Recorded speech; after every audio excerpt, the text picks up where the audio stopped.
Hi, my name's Claire and I'm an interior designer at IKEA Birmingham, and I'm here to give you some top tips on how to make the most of your uni space.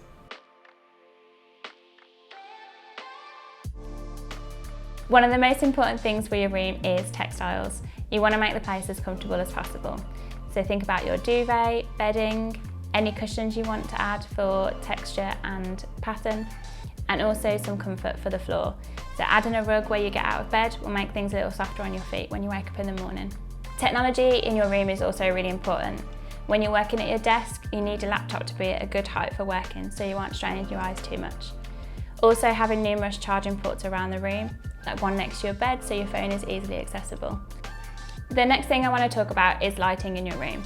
Because you're working and sleeping in the same space, it's really important to get the mood right. So when you're working at your desk, it's really good to have a light above your laptop so you don't strain your eyes while you're working.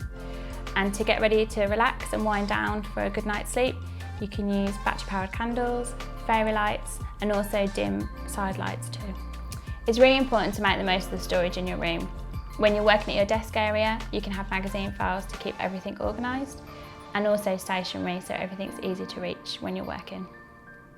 You can make the most of the wardrobe space as well, and underneath the bed. We sell a wide range of storage boxes for clothes, out of season items and things you don't need to get to day to day. It's really important to add a little bit of your personality to your space as well. We have photos, frames and prints that you can add to your room, and you can add your personal photos to them as well. We've also added some artificial or real plants to your room.